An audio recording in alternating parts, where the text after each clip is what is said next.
Okay? So, hindi tayo matanggal. Ayun. So, let's solve this theory of structures problem involving deflections. So, sige, ayan, may answer kit tayo. So, let's use uh, the double integration method for this. So, determine the equation of the elastic curve. Then, pag sinabing equation kasi ng elastic curve, ang alam ko, BIM lang talaga yung ano niya. Kaya makapagpalabas ng ganun. Equation ng elastic curve. Yun yung strength niya. Okay, iba't ibang deflection methods, may kani-kanyang strength din yan sila. So, for example, yung area moment. Ang area moment, ang strength naman nun is yung deviation. Kasi di mo pwedeng, hindi agad-agad mapalabas yung deviation kapag ibang method ginamit mo. Sa tree moment, meron namang ano pa yung sa tree moment, yung factors. Di ba? Yun lang yung meron sa kanya. Slope deflection, yung fixed end moment. Di ba? So, ayan. Sa conjugate, ano ba sa conjugate? Wala eh, parehas natin. Parang universal yung conjugate eh. Diba? So, sige, let's solve this. So, determine the equation of elastic curve for the overhanging beam. So, pag ganitong double integration method, so, dapat meron kang gagawa ka ng equation. Yung x mo is nasa nasa discontinuous na part. Or wala siya sa discontinuous na load. So, ayan. Ayan, yan yung last interval. Ayan, yung last integral. And, tawag nito, non-discontinuous. So, ayan. E di, solve natin to. Aha.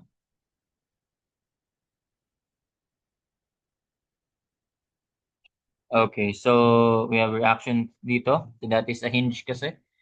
So, statics lang yan, pero pwede na nating erecta yan. Kung master mo na yung structure, yung statics, kaya mo na erecta to. Sige, yung reactions, sige, solve na lang din natin, pero mabilisan lang.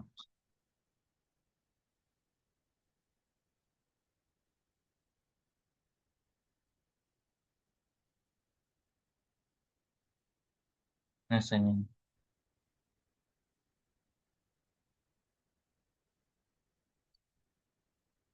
Okay, so game. So we have this one, 300. Moment tayo about Sige, pag nag-moment tayo about dito, hinge na to. Hindi ko na pangalanan yan. Basta nag-moment tayo about doon sa 300 times yung length niya. So that's 6. Yun yung span niya. Span nung, wala na naman.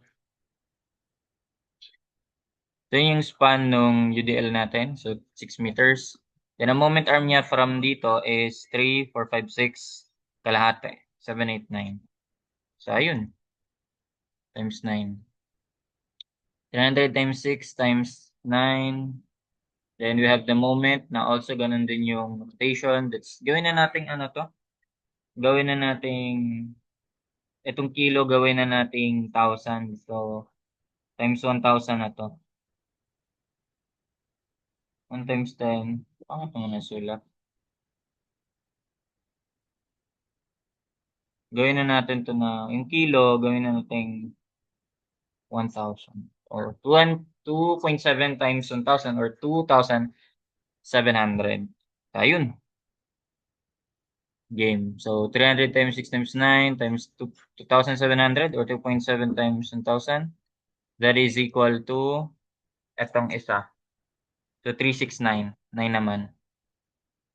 9x. Ayan, may makuha tayong value. So, that's 2,100. 2,100. Naka-newtons na tayo. And then, itong kabila. So, syempre, submission forces along y na lang.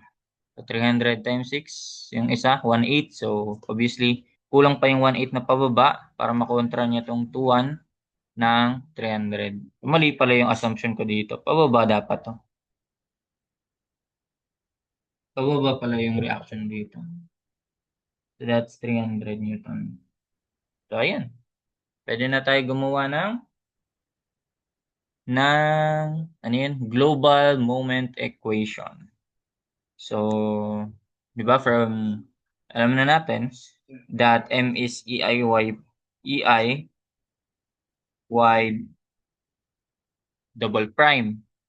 So, yan yung moment equation natin for double integration method. So, may derivation yan. Basta alam mo, dapat alam mo na yan yung formula natin for DIM. Then, kapag itong I, magkaiba naman yung bawat span, edi gawin mong M over I. So, lipat mo yung I dito, bale. Tatanggalin mo yung I dyan, EY double prime na lang yan. Yung M naka over I. Okay? So, ayun. Okay, so first equation yung 300. Negative 300. First term pala ng equation, negative 300 times moment arm niya. Ito na yung x natin. Ito na yung buong x. Ayan, so negative 300 times x. Then plus 2,700 gawin ko na. Then take note na kapag ganito yung mo, di ba may principle tayo ng Macaulay principle. So kasi ine-neglect mo yun kapag kapag nag-negative siya, tatanggalin mo yun.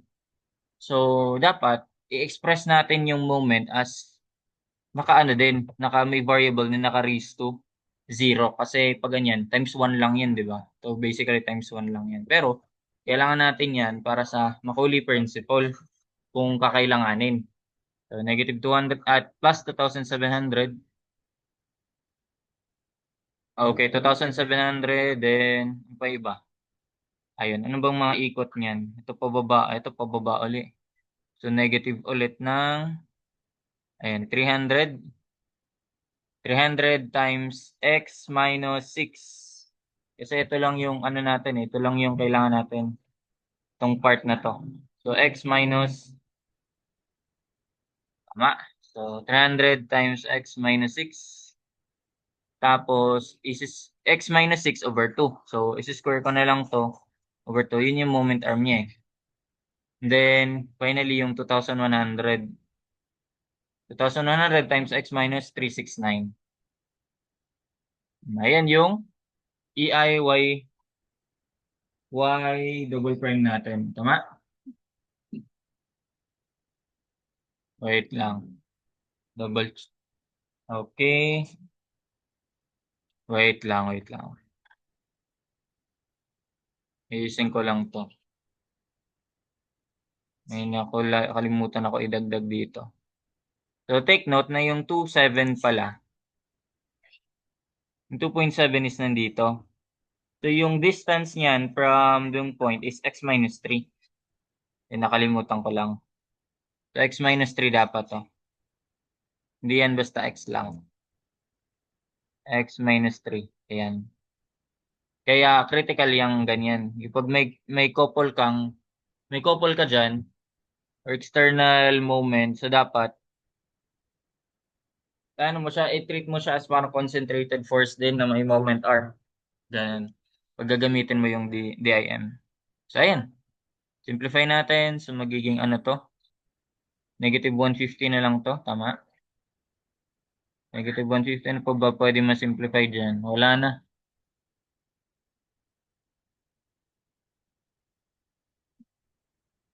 Ano dirinig mo?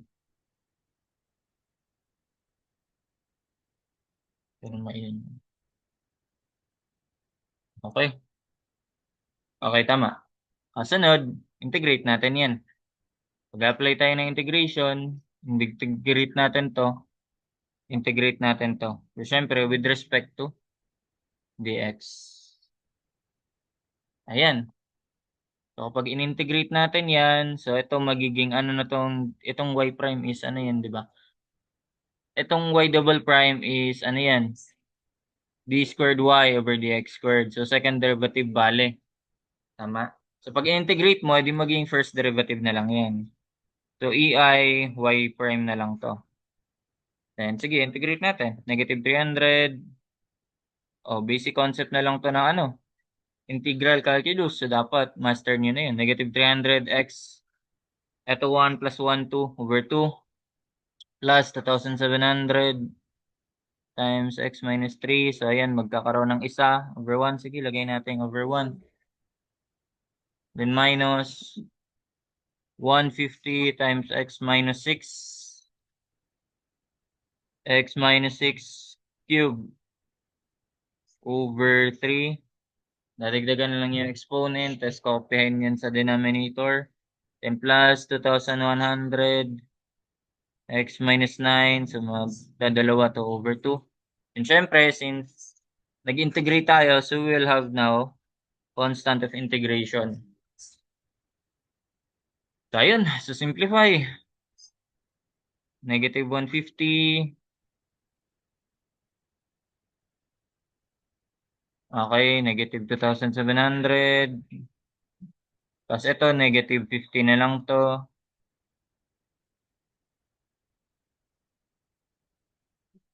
Tinahod na sulat, no? Plus into 1, ilan yun? Momental. Bonak sa ano eh. Mental math yun. 1,050. So, 1,050. Ayan. Nako. Ayan. X minus 9. Okay. So, simplified na. So, integrate ulit. EIY. So, integrate. Negative 150 x cube over 3. So, pwede nang gawin natin ano na to. 50 na lang to. Negative 50 x cube. Tama? Sige, negative 50 x cube. Plus, ito, magiging 2 over 2. So, ulit ka na lang agad. So, 2,700 divided by 2, that's 1,350 na lang. So, x minus 3 squared. Then, minus 50 over 4 kasi ito mag-aapat. So, 50 over 4, so that is 12.5. 12.5 x minus 6 raised to 4. Then, plus 1,050 divided by 3. Kasi magiging 3 to. 3 din yung denominator. So, that's 350. X minus 9 cube. Then, ito, constant, magkakaroon ng x. Then, another constant of integration. So, ayun. Ang goal natin is makapalabas yung constant. So, yun. Gamit na tayo ng boundary conditions. Okay, so, at dito, at x equals 0. At x equals 0. Ano yun? Ano niya? So, mapapansin mo, at x equals 0, walang deflection. So, y is equal to 0 din. So, anong lalabas dyan? Anong mapapalabas mo dyan? Lalabas dyan na, okay, if y daw 0, x 0, so ito 0, 0 minus 3. So, for Macaulay principle, so neglected na yan. Hindi mo i-include na negative. Ito, 0 minus 6, 0, din, 0 na rin yan. 0 minus 9, 0, x 0. So, C2 na. C2 pala ang mapapalabas. So, C2 is equal to 0. Si C2 nga pala una mapapalabas natin. So, 0, yan. Then, sunod, at x equals, pang ilan yung sunod na support? 3, 6, 9. So, at x equals 9, y is also 0 kasi hinged yan. So, ano yung mapapalabas natin na value ni C1? Okay, so sige, calculate na natin yan. So, if y equals 0, dapat pala ano, wait lang, tanggalin ko pala yun. Sige, tinanggal ko lang. C2 is equal to 0, then at x equals 9, y equals 0. So, may mapapalabas tayong value ni C1. Sige. So, ayan, y equals 0. So,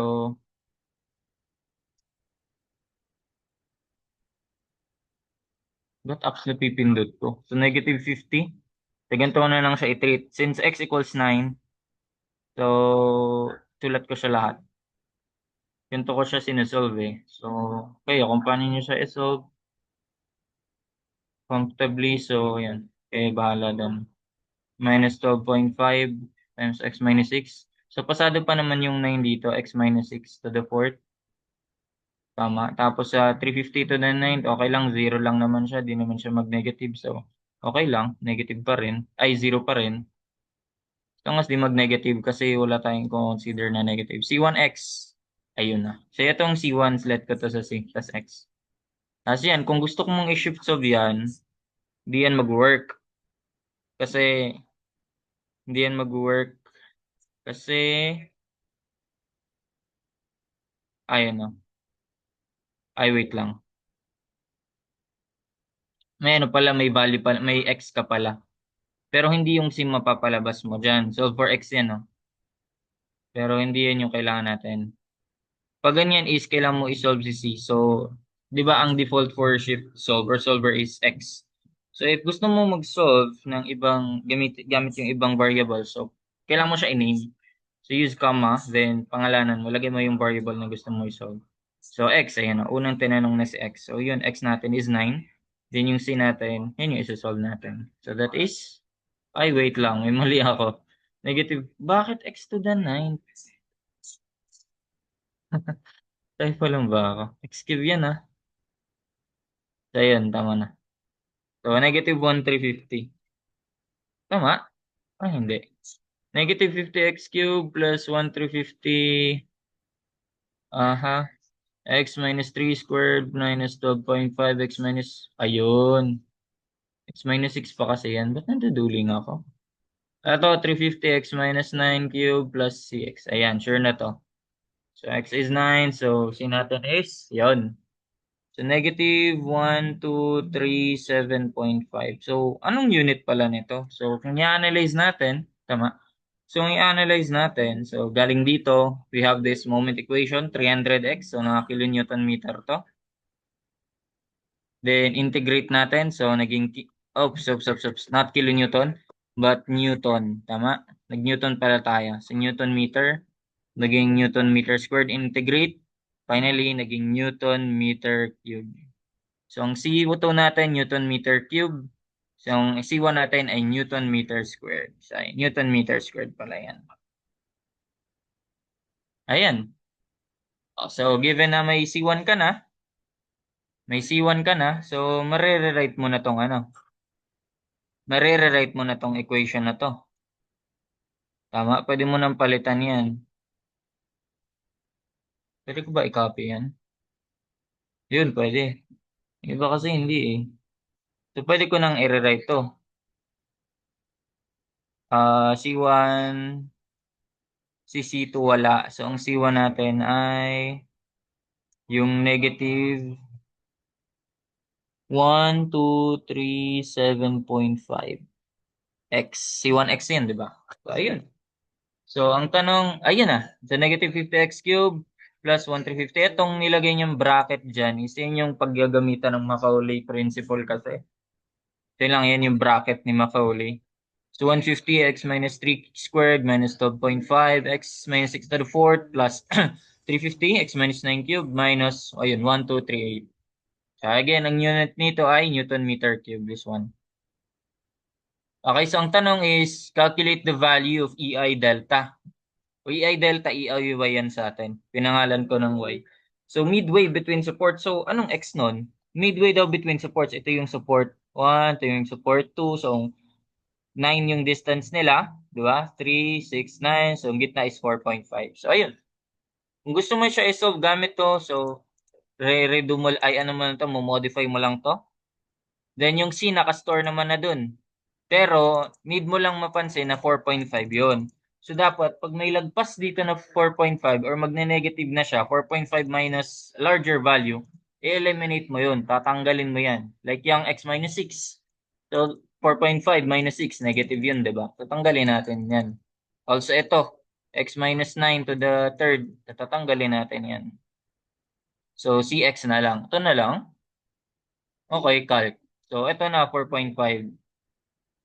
Then C given sa yun, 7,000 87 or 7,087.5 rounded up to nearest tens. So 7,090. Then ayun na downward. So yung negative na sa DIM is lumabas. Negative 'yon kapag downward. Parang ano siya? Parang yung statics ng principle. So ayun. At x equals 4.5. Y is ano na? That is in terms of EY So negative 7,000 ay EI. Negative 7,087.5 over EI. So wala naman binigay na value ng EI eh. The Newton meter cube. Ayan. So this is the final answer. So that's how you solve this problem using most favorite method ng mga taker daw is the DIM, double integration method. Or simply integration method. Then let's solve this problem for the next time using another methods naman. Other deflection methods. So okay, that's it. Thank you.